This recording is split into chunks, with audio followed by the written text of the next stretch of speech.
एक शाम प्राची टीवी पर सीरियल देख रही होती है। तभी उसकी सास वहां आती है।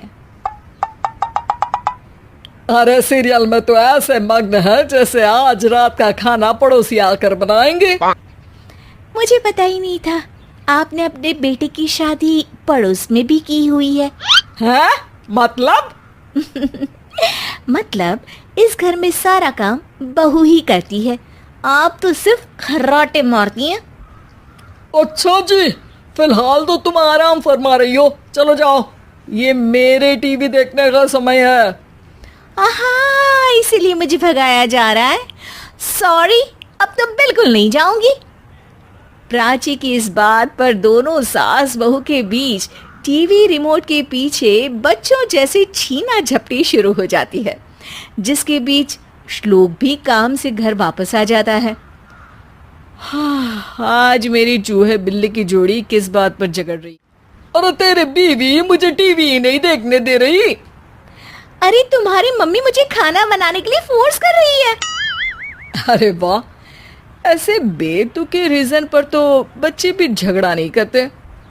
अरे मुझे कुछ मत बोल, सब इसने ही शुरू किया है। हाँ हाँ, जैसे आप तो बहुत दूध की धूली है ना। अरे बस, दोनों चुप। प्राची जाओ, खाने की तैयारी करो। और माँ तुम छोड़ो, तुम्हें क्या बोलूं, शांति से अपना सीरियल देखो। मुझे दोबारा लड़ने की आवाज सुनाई नहीं देनी चाहिए। ऐसा बोलकर श्लोक वहां से चला जाता है, जिसके पीछे पीछे प्राची भी कुछ न कुछ बड़बड़ाते हुए रसोई में चली जाती है। हाँ हाँ, सासू जी को तो कुछ बोलेंगे ही नहीं, बस मुझ पर ही हुक्म चलता है, खाना बनाओ, जैसे मैं इनके घर में खाना बनाने के लिए आई हूँ। इसी तरह शाम बीतती है और रात को श्लोक और प्राची की सास खाना खाकर सोने चले जाते हैं। लेकिन प्राची गुस्से में कुछ खाए बिना काम में ही इस घर में किसी को घंटा फिक्र नहीं पड़ता, मैं खाऊं या भूखी रहूं। प्राची कुछ देर के लिए रसोई से बाहर जाती है और जैसे ही वापस आती है तो वहां दूध का भरा ग्लास देखकर हैरान रह जाती है। फिक्र पूरी है, बस दिखाना नहीं है।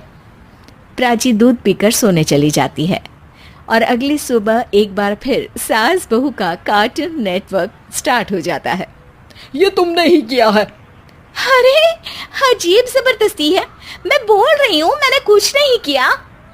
दोनों ने मिलकर पूरे घर को पागल खाना बनाया हुआ है। यहाँ कोई नॉर्मल इंसान तो रह ही नहीं सकता, इसीलिए अब पड़ोसी क्या रिश्तेदार भी घर आने से कतराते हैं।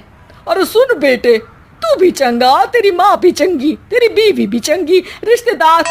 हाँ जी, आपको नहीं पता क्या, गंगाधर ही शक्तिमान है, रिश्तेदार ही। हाँ हाँ, बस समझ गया। कभी जानवरों तो कभी जुगलबंदी करेंगी। भाई मैं आप दोनों के बीच में नहीं फंसना चाहता। सास बहू की इस मनमौजी जोड़ी से परेशान होकर श्लोक अपना सिर खुजलाता वहां से चला जाता है। चलो अब मैं भी कीर्तन में जा रही हूँ। इस पर जैसे ही सास कमरे में अपना पर्स लेने जाती है तो वहां नाश्ते की प्लेट रखी देख मुस्कुराने लगती है और नाश्ता करके घर से बाहर निकलते हुए कुछ पैसे टेबल पर रख जाती है, जिसकी कुछ देर बाद सिलेंडर वाला घर आता है। ओ मोरी मैया, मैं सिलेंडर के बारे में तो बिल्कुल भूल ही गई थी। घर खर्च के सारे पैसे भी मम्मी के पास है और श्लोक से बोला तो उल्टा 4 बात सुनाएंगे। प्राची ये सोच ही रही होती है कि अचानक उसका चेहरा चमक उठता है और वो घर में आकर इधर उधर देखने लगती है। तभी उसकी नज़र टेबल पर रखे पैसों पर पड़ती है, जिन्हें वो सिलेंडर वाले को ये सब श्लोक देख लेता है। अच्छा बेटे, इतना बड़ा घोटाला, सबके सामने मैं तेरी दुश्मन और पीठ पीछे तेरी मेरी यारी।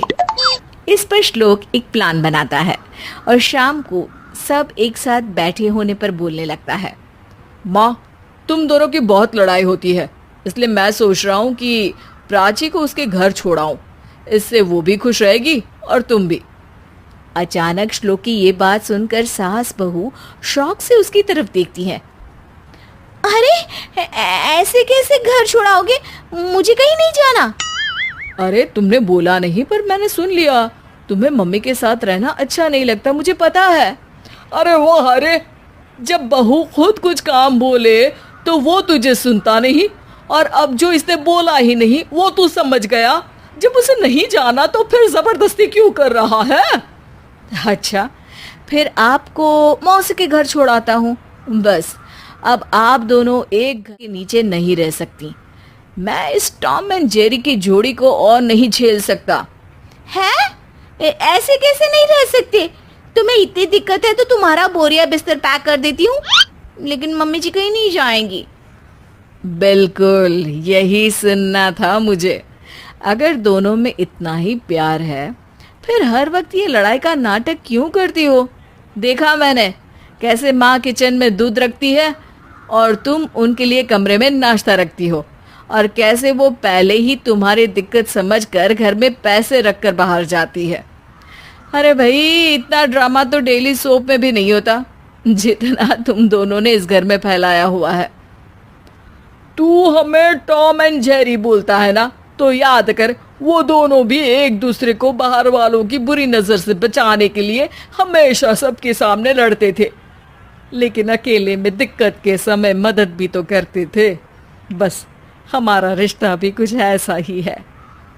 और वैसे भी अगर सास बहू में तू मैं नहीं होती तो दुनिया वालों को कहानियां कैसे मिलेंगी?